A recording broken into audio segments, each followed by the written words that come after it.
ఒకప్పుడు చిన్న రాతి విగ్రహం ఉండేది. ఇప్పుడు పెద్ద పుణ్యక్షేత్రంగా తయారు చేయడం జరిగింది. ఇది తమిళనాడు ఒసూరు పక్కన వన్నెలవాడి గ్రామ పంచాయతీ ప్రాంతంలో గల రామాపురం గ్రామానికి చెందిన ఆంజనేయ స్వామి దేవస్థానం. ఈ దేవస్థానం ఎంతో అభివృద్ధి చెందింది. ఈ దేవస్థానం ముందు ఏర్పాటు చేసిన ధ్వజస్తంభాన్ని మనం చూడవచ్చు. ఈ ధ్వజస్తంభం రాతితో చెక్కబడిన ధ్వజస్తంభం. రాతితో చెక్కబడిన ధ్వజస్తంభం నిర్మాణంతో పాటు ఆంజనేయ స్వామి దేవస్థాన ప్రాంగణంలోకి వెళ్తే ఆంజనేయ స్వామి దేవస్థానం నేను ద్వారం ఇది. ఈ ద్వారానికి కుడివైపు విఘ్నేశ్వర స్వామి దేవస్థానం. ఈ విఘ్నేశ్వర స్వామి దేవస్థానాన్ని కూడా మనమందరం చూసి ధరించవచ్చు. విఘ్నేశ్వర స్వామి దర్శనం ఈ రూపకంగా చేసుకోవచ్చు. ఇది విఘ్నేశ్వర స్వామి దేవస్థానం. కొద్ది బయటకు వచ్చేసి దేవస్థానం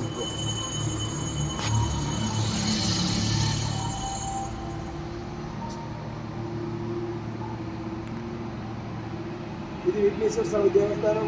ఈ విఘ్నేశ్వర స్వామి దేవస్థానంతో పాటు సుబ్రహ్మణ్యేశ్వర స్వామి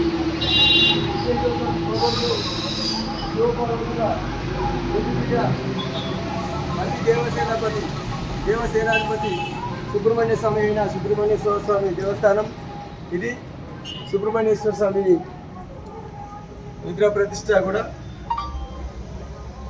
ప్రతిష్ట చేసిన విఘ్నేశ్వర స్వామిని కూడా మనం దర్శించుకోవచ్చు.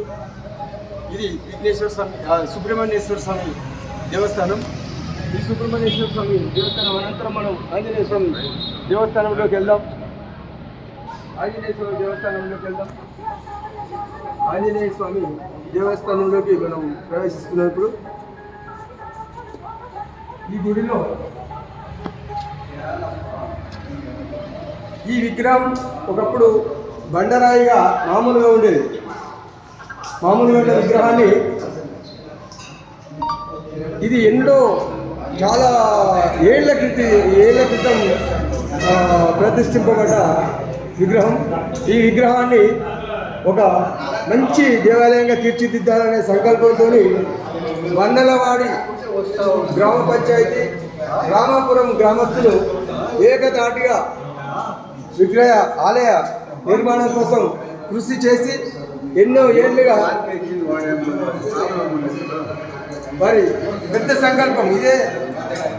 ఇక్కడ ఆంజనేయ స్వామి దేవస్థానం రామాలయ నిర్మాణం చేయడమే ఏకైక లక్ష్యంగా ఈ ఆంజనేయ స్వామి ఈ రకంగా ఈ ఆలయ నిర్మాణాన్ని చేసేసి ఆలయ పూజారి గారు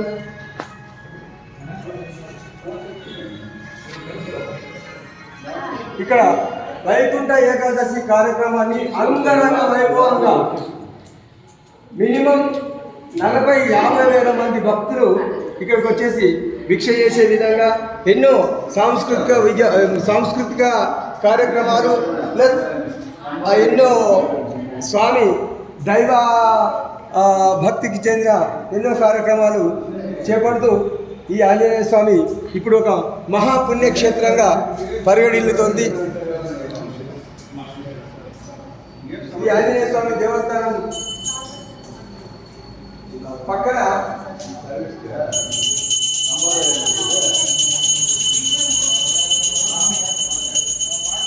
భక్తులు ఎదురు వచ్చి దర్శనం చేసుకునేందుకు వారి కోరికలు నెరవేర్చుకొని ఆంజనేయ స్వామిని వేడుకునేందుకు ఈ ఆలయం ఎంతో భక్తులందరికీ అందుబాటులో ఉంది. అలాగే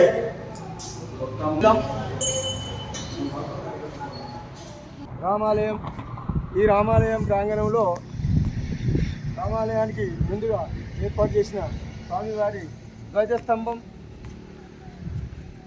ఈ ధ్వజస్తంభం కూడా రాతితో చెక్కబడింది.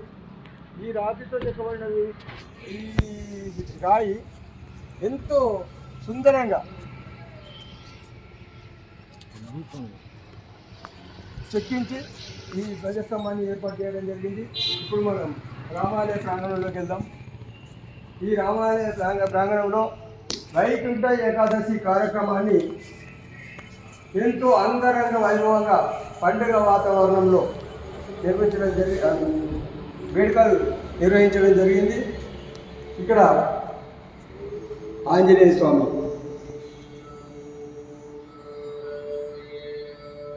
ఉత్సవ విగ్రహం,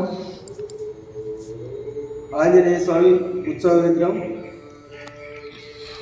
ఈ ఆంజనేయ స్వామి విగ్రహాన్ని ఊరేగింపు కూడా చేయడం జరుగుతుంది.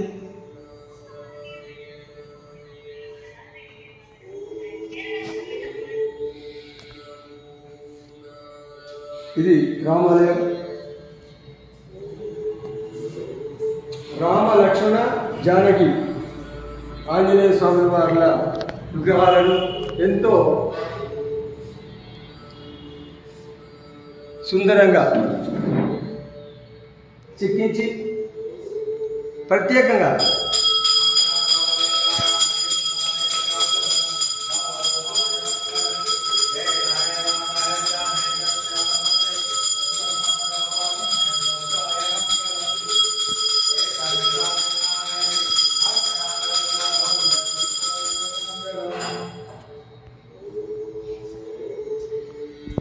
ఈ ఆలయంలో నిత్య పూజలతో పాటు భజన సంకీర్తన కార్యక్రమాలు, నిత్య దీపధూప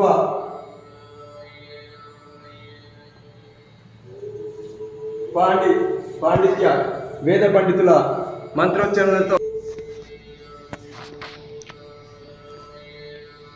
ఈ రామాలయంలో పండితులు పూజారి గారు నిత్యం వేద మంత్రోచ్చరణలతో పాటు దీపధూప నైవేద్య హారతులు స్వామివారికి అర్పిస్తూ వచ్చిన భక్తకోటికి కూడా ఈ రామాలయం ఆంజనేయ స్వామి వాళ్ళ కృపతో వారి కోరికలు కోరుకున్న వారికి పొంగుబాగారు అన్నట్టుగా ఎన్నో కోరికలు నెరవేరుస్తున్నారు రామచంద్ర స్వామి, ఆంజనేయ స్వామి అని భక్తులు కూడా ఇక్కడ చెప్పడం జరుగుతుంది. ఈ ఆంజనేయ స్వామిని ఈరోజు సైకిల్ యాత్ర బొల్లారం హైదరాబాద్ బొల్లారం అయ్యప్ప టెంపుల్ నుండి శబరిమలై సైకిల్ యాత్ర వెళ్తున్న మార్గంలో ఈ ఆంజనేయ స్వామి రామాలయం ఉండడం అదృష్టంగా భావించి ఈరోజు ఆంజనేయ స్వామి దర్శనం చేసుకొని స్వామివారికి కృపకు పాత్రమైన చెప్పని మేము కూడా భావిస్తూ ఎంతో ఆనందోత్సాహంతో ఇప్పుడు మళ్ళీ ఈ రామాలయం నుండి సైకిల్ యాత్ర ప్రారంభించడం జరుగుతుంది. ఈరోజు రాయకోటై మధ్యాహ్నం భిక్ష చేసుకొని తొప్పూరు సమీపంలోకి ఈరోజు యాత్ర సాగుతుందని చెప్పి మీకు తెలియజేస్తూ ఈ యాత్ర వెళ్తున్న సదాచారి గురుస్వామి ఆధ్వర్యంలో సైకిల్ యాత్రగా వెళ్తున్న పవన్